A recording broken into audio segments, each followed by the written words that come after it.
Good afternoon, everybody. It's the end of the year wrap-up. 2017-2018 school year is all over, and it is time for our annual yearly end of school year discussion.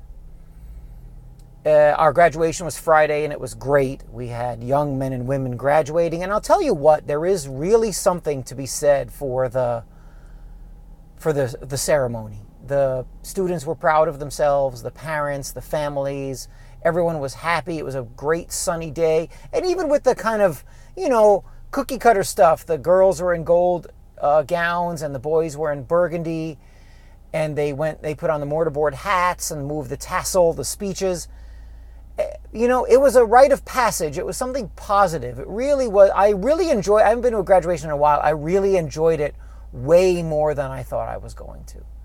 I have to admit, I hadn't been to one in a while because I get tired of watching people who earn $250,000 a year or more, maybe a little bit less, who never deal with students or young people, talk about all the things they've done for the youth. Now, I'm sorry, but I've been in the school business for 21 and a half years. And an assistant superintendent or superintendent simply does not work as hard at or have the ability to discuss with skill what it's like to be teaching school. Hey, good for them to get the job, make that money. Hey, I want to make $250,000 a year too. I'm not hating on that. But it really does wear thin, especially when the teenager next to you asks you, who's this? Like, who's talking about all they did for us? So that's what was the case was the last time I was at a graduation. So I hadn't gone in about 9 years.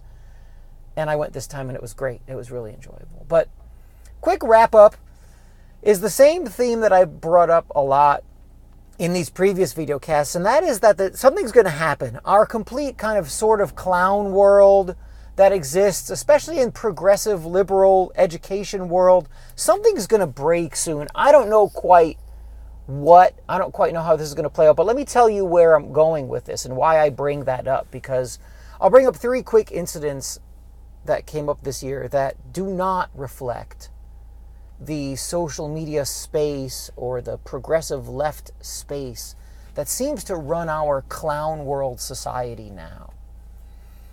And the first one is in wrapping up the school year, 2 people on Twitter tried to get me fired. I had a good laugh at that. I laughed at those people on Twitter. I actually insulted them. They deserved it. And one of them was serious, actually emailed my boss and my supervisor. And they and I had a good laugh at that person's expense.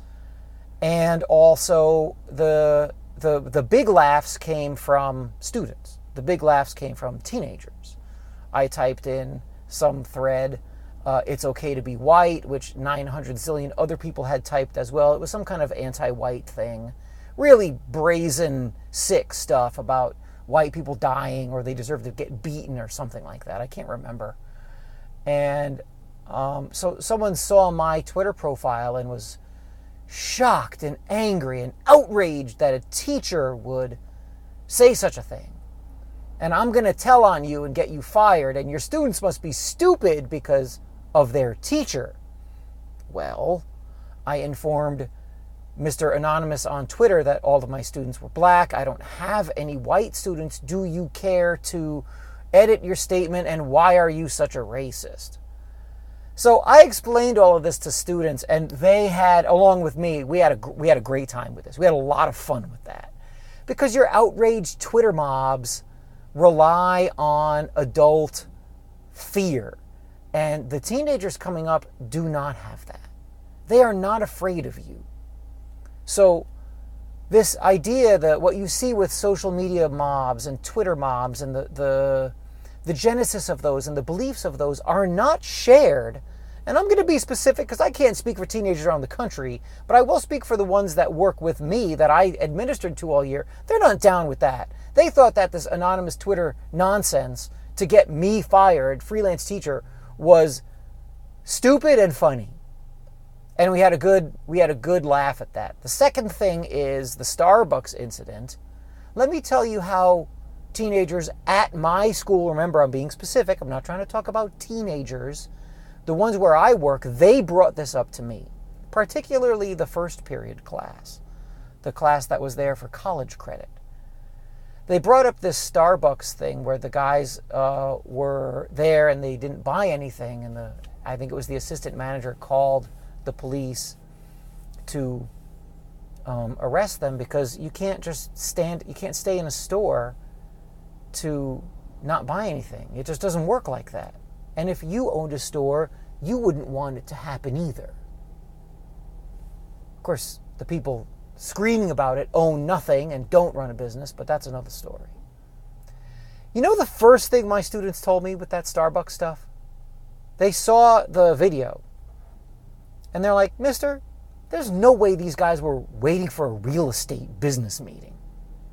Now, I hadn't even thought of that. I didn't look for that. I'm an adult. I've got the big chump written across my chest. You're looking for does the business have a policy handbook? What was the assistant manager supposed to do? We all know you're not supposed to just stay in a store and not buy anything, but are there exceptions, and what neighborhood is it in? I'm thinking like a sucker, like a chump. Students right away, first thing,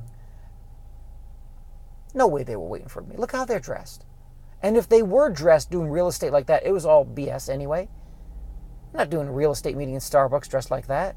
Not with anyone serious. I hadn't even thought of that. I didn't even notice that. So they were not outraged at those guys getting arrested. Half of them thought it was a setup because of the quickness of the cameras, and not just the fact that people had cameras. Everybody has a camera.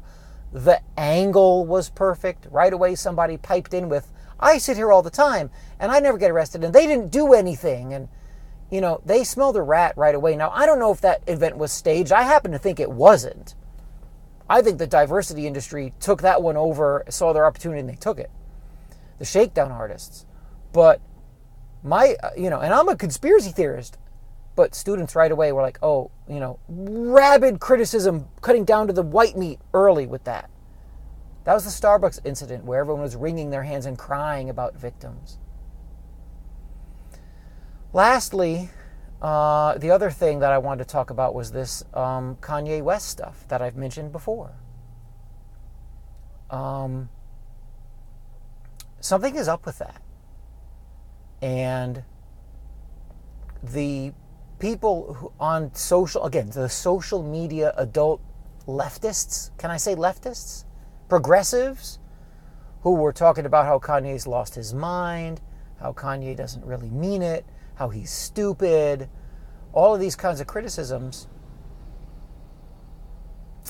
That wasn't the zeitgeist in my neck of the woods. Again, not going to talk for all teenagers.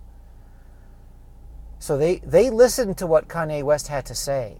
Because of him, they know who Candace Owens is. And she's just a middle-of-the-road kind of country club Republican talking points lady.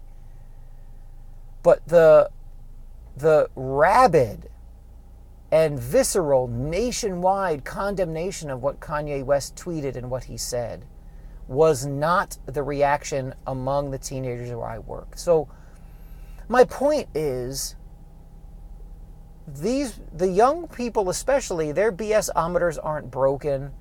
And this clown world, wacky, outrage-seeking, social media,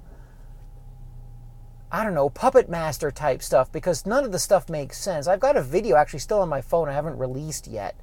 Partly because I forget, partly because I'm not sure I want it out there, but it calls into question a lot of the stuff that the shakedown types and the mainstream media puts out there. But the young people are, one of the things that, even though I'm in a difficult place, one of the nice things is that the people with whom I work, the teenagers, they are not in lockstep with you. And what I mean is, they're going to put up out there, say whatever they want.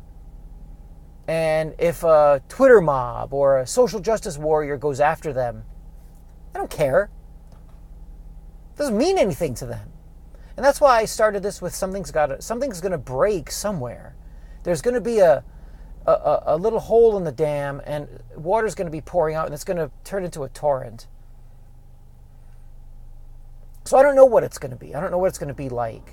I just think things are changing quickly, and every year we push out a few hundred, anywhere from 200 to 500 teenagers who aren't down with all the foolishness going on in the world today. So I don't know how that's going to go down. I don't know quite how it's going to happen, but something's going to go soon. Last quick point is we have difficulty in a school like mine. But going through that next level and going through the graduation process was fantastic. And I put some pictures on my Twitter account and in my Instagram. And it was really enjoyable. And there's something to be said for teaching. I always talk about how much longer do I have necessarily, not necessarily because I'm counting down, because I hate living like that, but because, it's been a while and maybe it's time to do something else. But, you go through a graduation, it really is invigorating, and it really is something else. And it reinstores your faith in young people. And hopefully they won't be part of this nonsensical outrage mob claptrap that goes on all the time. I know I try not to be. And I try to teach truth and speak truth at whatever cost. That's it for now. Talk to you soon. Talk to you over the summer. And we'll continue to compare notes and see if we can find out what this whole journey is all about. All right, take care. Have a good one.